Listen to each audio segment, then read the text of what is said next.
आज मैं एक्सप्लेन करने वाली हूँ श्रीकांत मूवी को। ये एक इंस्पायरिंग ट्रू स्टोरी पर बेस्ड मूवी है। इसमें एक स्पेशल चाइल्ड की लाइफ जर्नी दिखाई गई है, जिसको अपनी डिसेबिलिटी की वजह से और इंडिया के बैकग्राउंड एजुकेशन सिस्टम की वजह से बहुत प्रॉब्लम्स फेस करनी पड़ी, पर इसने अपने दम पर फॉरेन कंट्री की 4 यूनिवर्सिटीज से स्कॉलरशिप गेन की थी। मूवी देखकर लगता है कि बंदा शार्प माइंड था तो अचीव कर लिया होगा उसने सब, पर शार्प माइंड के साथ साथ काफी कुछ सेक्रीफाइस करने की और हार्ड डिसिप्लिन की जरूरत होती है, तब ही कुछ अचीव हो पाता है। मूवी में यही पॉइंट मिसिंग है। वो स्ट्रगल, वो हार्डवर्क नहीं दिखाया गया, क्योंकि इस मूवी को एक इमोशनल टच दे सकता था। व्यूअर श्रीकांत से खुद को रिलेट कर सकते थे, पर इसमें सीधा श्रीकांत की विक्ट्रीज को फोकस किया गया है। अब बिना टाइम वेस्ट किए मूवी स्टार्ट करती हूँ तो स्टार्टिंग में दामोदर के घर पे बैठा हुआ है। ये बहुत खुश है। इसका ड्रीम है कि श्रीकांत बड़ा होकर इंडिया के लिए क्रिकेट खेलेगा, पर फिर इसको पता चला कि श्रीकांत ब्लाइंड है। इसकी लाइफ बहुत डिफिकल्ट होने वाली है आगे। ये दूसरों पर बोझ ही बनेगा। सारे रिलेटिव्स और दोस्तों ने इसको एडवाइस दिया कि श्रीकांत को बोर्ड को वापस दे दो। दामोदर तो रेडी भी हो गया था श्रीकांत को जान से मारने को, बट फिर श्रीकांत की मॉम ने दामोदर को मनाया कि ये श्रीकांत को पालेंगे। कुछ टाइम बाद श्रीकांत का छोटा भाई भी हुआ और ये स्कूल जाना स्टार्ट कर दिए। श्रीकांत बचपन से ही इंटेलिजेंट था। अदर स्टूडेंट्स जो स्टडीज को लाइक नहीं करते थे, उनको श्रीकांत से प्रॉब्लम थी। वे इसको मारते थे और कर्ज करते थे कि ये बड़ा होकर भीख मांगेगा, अंधा क्या ही कर पाएगा। फिर टीचर ने दामोदर को एडवाइस किया कि ये श्रीकांत जैसे स्पेशल चाइल्ड को हैदराबाद के स्पेशल स्कूल में भेजे। वहाँ ऐसे गॉड गिफ्टेड चाइल्ड्स के लिए इनकी अलग ही दुनिया है। दामोदर को कुछ खर्च नहीं करना होगा और श्रीकांत को वहाँ स्पेशल एजुकेशन मिल पाएगी। तो दामोदर श्रीकांत को वहाँ भेज दिया। यहाँ श्रीकांत को एक टीचर देविका ने बाकी बच्चों के जैसे ही काफी सपोर्ट किया। देविका स्पेशल चाइल्ड्स के लिए एक ट्रेन्ड टीचर है। श्रीकांत के लिए देविका उसकी दूसरी माँ के जैसी थी। श्रीकांत यहाँ भी स्टडीज में काफी अच्छा कर रहा था और हेड बॉय बन चुका था। फिर इनके स्कूल में एक फंक्शन हुआ और वहाँ के ट्रस्टी भी आए। तब श्रीकांत ने अपनी स्पीच में इस स्कूल के खाने को लेकर थोड़ी कंप्लेन कर दी कि अथॉरिटीज हाफ डोनेशन का पैसा तो खुद खा जाता है। तो श्रीकांत को यहाँ से निकाल दिया गया। अब इसके पास ना तो अपनी स्टिक थी और ये एक अनजान शहर। ये स्कूल बॉय रोड पर डॉग्स और गाड़ियों से खुद को बचाता घूम रहा था। फिर इसने अपनी टीचर को बुला लिया। तब तक श्रीकांत को रोड पर एक कपल ने बेचारा समझकर भीख भी दे दी थी। श्रीकांत पूरा टूट चुका था। इसे भिखारी नहीं बनना था, इसको बड़े होकर जॉब करनी थी। तब देविका ने डिसाइड किया कि ये श्रीकांत की गार्जियन बनेगी और इसको घर पे पढ़ाएगी, चाहे इसको वो स्कूल ही क्यों ना छोड़ना पड़े। देविका ने श्रीकांत की स्कूलिंग तो नॉर्मल बच्चों के साथ कंप्लीट करा दी। श्रीकांत 96 लाया था साइंस में, बट अब इंडियन एजुकेशन सिस्टम में कॉलेज में विजुअली डिसेबल्ड बच्चों के लिए सीट ही नहीं है। श्रीकांत को आर्ट्स ही मिल पाएगी, बट श्रीकांत को साइंस ही पढ़ना है। तो इसने इंडियन एजुकेशन सिस्टम पर केस कर दिया। लीगल प्रोसीजर में टाइम लगा, but at the end Shrikant की वजह से डिसेबल्ड बच्चों के लिए भी साइंस स्ट्रीम में सीट्स रिजर्व हो गई। इसी बीच श्रीकांत को एपीजे अब्दुल कलाम सर के इनिशिएटिव लीड इंडिया मूवमेंट में पार्ट लेने का मौका मिला, जिसमें एपीजे अब्दुल कलाम सर ने स्टूडेंट से मिलकर उनके ड्रीम्स के बारे में पूछा। यहाँ पर श्रीकांत ने अपना ड्रीम इंडिया का first visually challenged prime minister बनना बताया। बाकी स्टूडेंट्स ने तो श्रीकांत का मजाक बनाया, बट अब्दुल कलाम सर को श्रीकांत में बाकी स्टूडेंट से अलग स्पार्क दिखा था। इन्होंने श्रीकांत को उसके फ्यूचर के लिए बेस्ट विशेष भी दी। फिर श्रीकांत अपने कॉलेज में भी टॉप किया और अपनी सक्सेस का क्रेडिट अपनी गार्जियन देविका को दिया। अब श्रीकांत को आईआईटी में पढ़ना था, बट अगेन वही प्रॉब्लम। इसके लिए अगेन श्रीकांत को सिस्टम से फाइट करना पड़ेगा। अगर ये फाइट ही करता रहेगा तो पढ़ेगा कब। इसने अदर कंट्रीज में फर्दर स्टडीज के लिए अप्लाई कर दिया। इस बीच श्रीकांत ने इंडियन क्रिकेट टीम के लिए भी खेलना स्टार्ट किया था और ये उसमें भी बेस्ट था। इसको इंडियन टीम की जर्सी भी मिल गई थी। दामोदर का ड्रीम भी पूरा हो ही जाता,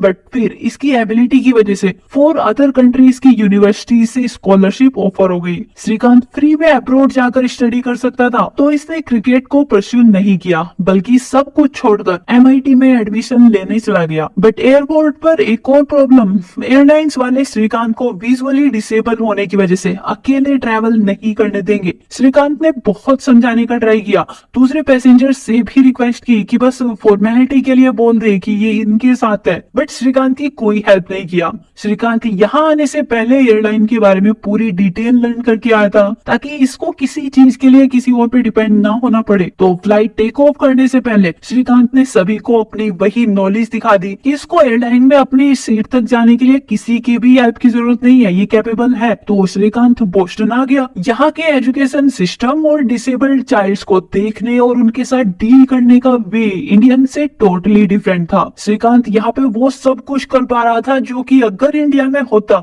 तो अभी तक बस सिस्टम से ही फाइट कर रहा होता। फिर इसको यहाँ पर बेसबॉल खेलने का मौका भी मिला। श्रीकांत अपनी क्रिकेट स्किल की हेल्प से बेसबॉल में होम रन भी इजीली कर पाया। श्रीकांत के बारे में अब तक इंडिया में मैगजीन्स में प्रिंट आ चुका था। यहाँ हैदराबाद में स्वाति श्रीकांत को फॉलो कर रही थी। इसने श्रीकांत की लाइफ का सब स्टडी किया हुआ था। फिर ये श्रीकांत को फ्रेंड रिक्वेस्ट भी भेजी। धीरे धीरे दोनों की अच्छी फ्रेंडशिप हो गई। स्वाति भी आगे की स्टडीज के लिए यूएस आ गई थी। यहाँ इन दोनों ने काफी अच्छा टाइम साथ में बिताया। दोनों की केमिस्ट्री अच्छी थी, बट अभी बस फ्रेंड्स है। अब देविका श्रीकांत को इंडिया बुलाना चाहती है, बट श्रीकांत को तो यहीं पे अपना करियर बनाना है। इंडिया में इसके लिए कुछ भी अचीव करना बहुत हार्ड होगा, जबकि यहाँ पर श्रीकांत नॉर्मल लोगों के जैसे ही जी रहा है। बट फिर स्वाति ने इसको समझाया कि इंडिया में चेंज की जरूरत है और वो चेंज श्रीकांत जैसे लोग ही ला सकते हैं। श्रीकांत की वजह से इंडियन एजुकेशन सिस्टम में ऑलरेडी इतना चेंज आ गया था। ये इंडिया गया तो वहाँ के लोगों के लिए इंस्पिरेशन बन जाएगा और फिर और भी चेंज ला पाएगा। पर अगर नहीं गया तो अमेरिका इंडिया से जीत जाएगा। अब श्रीकांत इंडिया वापस आ गया। यहाँ पर इसने देविका के साथ मिलकर और विजुअली डिसेबल्ड बच्चों को कंप्यूटर कोर्स कराना स्टार्ट कर दिया ताकि वे लोग भी इंडिपेंडेंट बन पाए। बट 6 मंथ्स के बाद जब उन स्टूडेंट्स के लिए जॉब दिलवाने की बारी आई तो कोई उनकी एबिलिटी पर ट्रस्ट नहीं किया। कोई भी इनको जॉब नहीं दे रहा था। अब श्रीकांत ने एक विजन बनाया कि ये खुद ही इन जैसे लोगों के लिए जॉब क्रिएट करेगा। मतलब श्रीकांत रिसाइकिल पैकिंग पेपर्स बनाने की फैक्ट्री बनाएगा और वहाँ ऐसे डिसेबल्ड लोगों को जॉब देगा। इस ड्रीम को पूरा करने को श्रीकांत कई इन्वेस्टर्स के पास गया, बट कोई भी श्रीकांत के डिसेबल होने की वजह से इस पर ट्रस्ट नहीं किया। कुछ तो श्रीकांत की इंसल्ट भी किए। तब श्रीकांत अगेन अब्दुल कलाम सर से मिला। ये श्रीकांत को देखते ही पहचान लेते हैं और सभी से श्रीकांत को इंट्रोड्यूस कराते हैं। फिर श्रीकांत इनको अपनी ड्रीम के बारे में बताया। अब्दुल कलाम सर इसमें इन्वेस्ट करने को रेडी हो गए। उन्होंने 25 लाख रुपए इन्वेस्ट किए, बट ये इनफ नहीं था। तो श्रीकांत फिर रवि के पास गया और उसको अपने टैलेंट और विजन से इम्प्रेस किया कि रिसाइकलिंग पैकिंग पेपर की इंडिया में ग्रोथ का कितना ज्यादा चांस है। ये अपनी कंपनी को इंडिया की बेस्ट कंपनीज में से एक बनाना चाहता है। रवि श्रीकांत के दूर के विजन से और मशीन्स की नॉलेज से और डिसेबल्ड लोगों को जॉब देने के थॉट से इम्प्रेस हो गया और 8 करोड़ इन्वेस्ट कर दिया। श्रीकांत की अपनी फैक्ट्री स्टार्ट हो गई थी। लोग श्रीकांत को इंडियन एजुकेशन सिस्टम की चेंज और उनको जॉब देने की अपॉर्चुनिटीज की वजह से गोल्ड मानने लगे थे। श्रीकांत को लाइफ में फुल हीरो वाली फीलिंग आ रही थी। फिर जब कंपनी को 1 ईयर कंप्लीट हुआ और कंपनी काफी ग्रो भी कर रही थी तो मीडिया ने इसका सारा क्रेडिट रवि को दे दिया कि रवि ने श्रीकांत की हेल्प की, वरना तो श्रीकांत धक्के ही खाता रहता अब तक। ये बात श्रीकांत को हर्ट कर गई। अब इसको अपना विजन, अपने हार्डवर्क और अपने टैलेंट का क्रेडिट चाहिए। अभी ये चाहे तो रवि जैसे और भी इन्वेस्टर्स ला सकता है, बट श्रीकांत ये भूल गया कि रवि ने इस पर तब ट्रस्ट दिखाया था जब इसके साथ कोई भी नहीं था। अब श्रीकांत ने बिजनेसमैन का अवार्ड जीतने को कंपनी के लिए और ज्यादा लोन ले लिया। पॉलिटिक्स में भी जाने का प्लान बना लिया ताकि किसी भी काम के लिए इसको पॉलिटिकल सपोर्ट मिले और आगे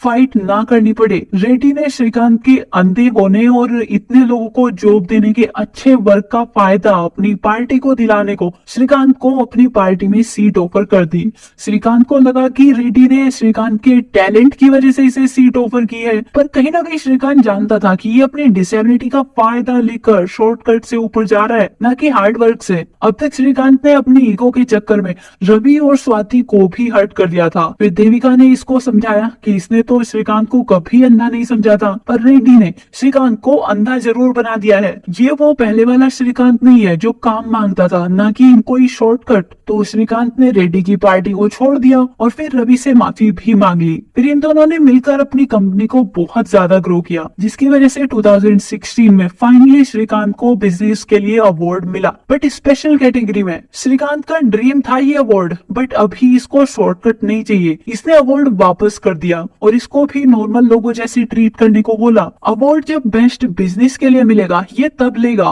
अब यहीं पर मूवी की हैप्पी एंडिंग हो गई। एंड में श्रीकांत की और भी अचीवमेंट्स के बारे में बताया गया है और श्रीकांत की वजह से क्या क्या चेंज आया है वो सब बताया गया। आई होप कि आपको मूवी पसंद आई होगी। अगर आपको वीडियो अच्छी लगी है तो वीडियो को लाइक, शेयर और चैनल को सब्सक्राइब जरूर करना।